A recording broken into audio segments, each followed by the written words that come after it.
Hello friends, welcome to my channel super सहेलिया। Friends, diabetic patients है तो શું થયું એમને પણ બધું ખાવાનું મન થાય। તો આજે આપણે બે મિલેટ્સ ભેગા કરી અને એક નવી રેસીપી બનાવીએ છીએ મિલેટ્સની। તો એના માટે સૌપ્રથમ આપણે લઈશું પ્રોસો મિલેટ। એ પ્રોસો મિલેટ આપણે અડધી વાડકી લઈશું અને એમાં જ આપણે મિક્સ કરીશું અડધી વાડકી બાર્નયાર્ડ મિલેટ અને એમ કરીને આપણે એક વાડકી ટોટલ લઈશું। હવે આ એક વાડકી ભરીને મિલેટ આપણે આ મોટા કન્ટેનરમાં ટ્રાન્સફર કરી દઈશું અને એવી જ રીતે આપણે એક બીજો બાઉલ લઈશું અને એ બાઉલમાં બીજા બે ટાઈપના મિલેટ ટ્રાન્સફર કરીશું। એક છે લિટલ મિલેટ, તો અડધી વાડકી ભરીને લિટલ મિલેટ લઈશું ને અડધી વાડકી ભરીને કોળો મિલેટ લઈશું। તો આ બાઉલને પણ આપણે મોટા બાઉલમાં ટ્રાન્સફર કરી દઈશું અને આપણે એને સ્વચ્છ પાણીથી ધોઈ નાખીશું। આ મિલેટ્સને આપણે ત્યાં સુધી ધોવાના છે જ્યાં સુધી પાણી ટ્રાન્સપરન્ટ ના આવે ધોતા ધોતા। તો બંને મિલેટ્સ મેં સરસ રીતે ધોઈ લીધા છે। તો હવે આપણે એમાં 3-4 બાઉલ ભરીને પાણી એડ કરીશું અને એને લગભગ આપણે 1 થી સવા કલાક માટે પલળવા દઈશું।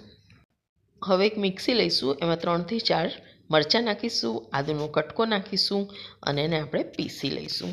તો પીસીને સરસ તૈયાર થઈ ગયું છે। આ બાજુ આપણા મિલેટ્સ પણ સરસ પલળી ગયા છે। તો બધું જ પાણી આપણે ડ્રેન આઉટ કરી દઈશું આ રીતે અને એને હવે આપણે એક મિક્સીમાં નાખી અને રવા જેવું પીસી લઈશું।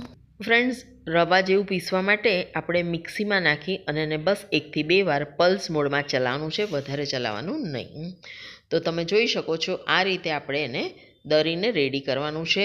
એકદમ રવા જેવું થઈ ગયું છે, તમે જોઈ શકો છો પેસ્ટ નથી થઈ। તો આ રીતે આપણે બંને બાઉલના મિલેટ્સ રેડી કરી લઈશું।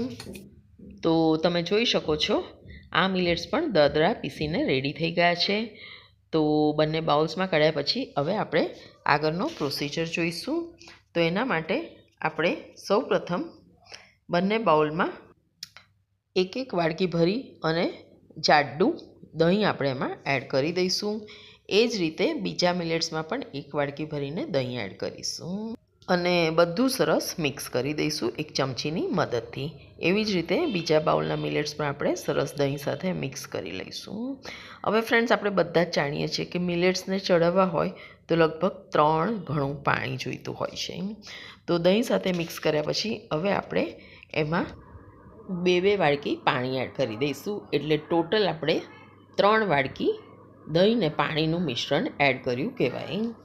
તો બંનેમાં મેં બીજી 2 વાડકી પાણી એડ કરી દીધું છે। તો હવે આપણે આગળનો પ્રોસિજર જોઈએ। તો હવે બધું મિક્સ કરી લઈશું અને આગળના મસાલા એડ કરીશું। તો સ્વાદ પ્રમાણે મીઠું એડ કરીશું બંનેમાં અને હવે આપણે પીસેલા આદુ અને મરચાંની પેસ્ટ એડ કરીશું બંનેમાં 1-1 ચમચી। તો હવે બધું પાછું સરસ મિક્સ કરી દઈશું અને હવે એમાં આપણે એડ કરીશું હળદર। ફ્રેન્ડ્સ, હવે તમને રેસીપીનો ખ્યાલ આવ્યો કે નહીં? જો આ ટાઈમે આવ્યો હોય તો કમેન્ટ બોક્સમાં લખી દેજો કે હું શું બનાવવા જઈ રહી છું। તો બંને સરસ મિક્સ થઈ ગયું છે અને આપણું બેટર રેડી છે। તો હવે આપણે બેટરને ટેસ્ટ કરી જોઈશું કે બધા મસાલા પ્રોપર છે કે નહીં। ના હોય તો જે ઓછું હોય એડ કરી લેવું। તો પરફેક્ટ બન્યું છે બંને। તો હવે આપણે એડ કરીશું એમાં અડધી ચમચી ઈનો। તો ફ્રેન્ડ્સ, આમાં ગ્રીન કલરનું જ પાઉચ વાપરવાનું ઈનોનું। તો પહેલાં આપણે ઈનો એક જ બાઉલમાં એડ કરીશું અને બધું સરસ મિક્સ કરીશું અને ગ્રીસ કરેલી થાળીમાં આપણે બધું જ બેટર એડ કરી દઈશું। તમે જોઈ શકો છો કેટલું લિક્વિડ ફોર્મમાં બેટર છે। તો લિક્વિડ અને મિલેટ્સ જુદા પડી ગયા છે, તો આપણે આ રીતે બંને સરસ ચમચીની મદદથી મિક્સ કરી લઈશું અને હવે આપણે એને પ્રીહીટ કરેલા કન્ટેનરમાં મૂકી દઈશું। એ જ રીતે અડધી ચમચી ઈનો આપણે બીજા બાઉલમાં એડ કરીશું, એને પણ સરસ મિક્સ કરી દઈશું અને એને પણ ગ્રીસવાળી થાળીમાં નાખીશું અને એને પણ સરસ ચમચીની મદદથી હલાવી લઈશું, જેથી મિલેટ્સ અને પાણીનું જે મિશ્રણ છે એ એકસાથે એક રસમાં થઈ જાય। હવે બંને થાળીને આપણે આ રીતે પ્રીહીટ કરેલા તપેલામાં મૂકીને ઢાંકી દઈશું અને 20 મિનિટ માટે આપણે એને થવા દઈશું. ત્યાં સુધી આપણે વઘાર રેડી કરી લઈએ. તો એના માટે આપણે એક નાની કઢાઈ લઈશું. એમાં લગભગ 8થી 10 ટીસ્પૂન જેટલું તેલ એડ કરીશું. તેલ ગરમ થાય એટલે આપણે એમાં 1 ચમચી ભરીને રઈ એડ કરીશું. એને સરસ ફૂટવા દઈશું. આગળ પડતી હિંગ એડ કરીશું. હવે આપણે એમાં લીલા મરચાં, લીમડો બધું એડ કરી અને એને સરસ ફ્રાય થવા દઈશું. તો ફ્રાય થાય એટલે આપણે એમાં અડધી ચમચી લાલ મરચું એડ કરીશું અને એને પણ સરસ મિક્સ કરી દઈશું અને વઘાર એક બાજુ મૂકી દઈશું. ચેક કરીએ. હવે આપણે 20 મિનિટ થઈ ગઈ છે એટલે તપેલાનું ઢાંકણું ખોલીને ચેક કરીશું કે આપણા મિલેટ્સના ઢોકળા ચડ્યા છે કે નહીં. તો ફ્રેન્ડ્સ, આમ ચડી ગયા છે પણ સાઈડમાં થોડુંક લિક્વિડ રહી ગયું છે. એનો મતલબ એ થયું કે પાણી આપણે થોડુંક અડધી વાડકી ઓછું નાખવાનું. તો મિલેટ્સના ઢોકળા આપણા સરસ ચડી ગયા છે. ચાલો આપણે એને બહાર કાઢી અને એને ઠરવા દઈશું અને ઠરશે પછી આપણે એની ઉપર વઘાર એડ કરીશું. તો બીજી પણ આપણે થાળી એમાંથી કાઢી લઈશું. તો ફ્રેન્ડ્સ, હું તમને બતાવું કે મેં 2 થાળી એક તપેલામાં કઈ રીતે મૂકી હતી. તો ફ્રેન્ડ્સ, તમે જોઈ શકો છો કે મેં નીચેની થાળીમાં આ રીતે વચ્ચે વાડકી મૂકી અને ઉપર થાળી મૂકી. પણ ફ્રેન્ડ્સ, મારી ભૂલ એ થઈ ગઈ કે મેં ખીરું નાખ્યા પછી વાડકી મૂકી એટલે વાડકીને નીચેનો લેયર સહેજ પણ ચડ્યો નથી ને કાચો રહ્યો છે.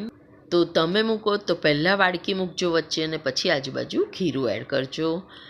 તો ઢોકળા આપણા સરસ ઠરી ગયા છે. તો ચાલો આપણે એને કટ કરી લઈએ.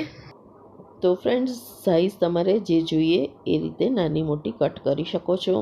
તો કટ કર્યા પછી હવે આપણે એની પર પેલો વઘાર રેડી કર્યો છે એડ કરી દઈશું. તો ફ્રેન્ડ્સ, વઘારમાં તમે થોડું પાણી બી એડ કરશો તો પણ ચાલશે. તો સરસ રીતે તમે એને થાળી ઉપર સ્પ્રેડ કરી શકશો. તો ફ્રેન્ડ્સ, હું તો ઓછું તેલ ખાઉં છું એટલે હું જીરીક સંતોષ પૂરતું જ વઘાર ઉપર નાખું છું. તો ચાલો ફ્રેન્ડ્સ, હવે આપણે એને સર્વ કરીએ. ફ્રેન્ડ્સ, ઢોકળા તો તમે ગમે તેની સાથે ખાઈ શકો છો. લીલી ચટણી હોય, ટોમેટો કેચઅપ હોય કે દહીં હોય. તો ફ્રેન્ડ્સ, તમને આ મિલેટ્સની રેસીપી સારી લાગી હોય તો ચોક્કસ એકવાર ટ્રાય કરજો. અમારા ઘરમાં તો બધાને ખૂબ જ ભાવ્યા. તો તમે પણ ટ્રાય કરજો અને ડાયાબિટીસથી દૂર રહેજો. તો ફ્રેન્ડ્સ, નવી મિલેટની રેસીપી જોવા માટે સુપર સહેલિયાને સબસ્ક્રાઈબ કરજો, વિડીયોને લાઇક કરજો ને શેર કરજો. Thank you friends. Keep watching super Saheliya. જો તમે ચેનલને હજી સુધી સબસ્ક્રાઈબ ના કરી હોય તો સબસ્ક્રાઈબ કરી દેજો અને બેલ આઇકોન બટન દબાવજો જેથી તમને નવી વિડીયો આવે ત્યારે એનું નોટિફિકેશન મળે. તો કમેન્ટ કરવાનું ચૂકશો નહીં. Thank you friends.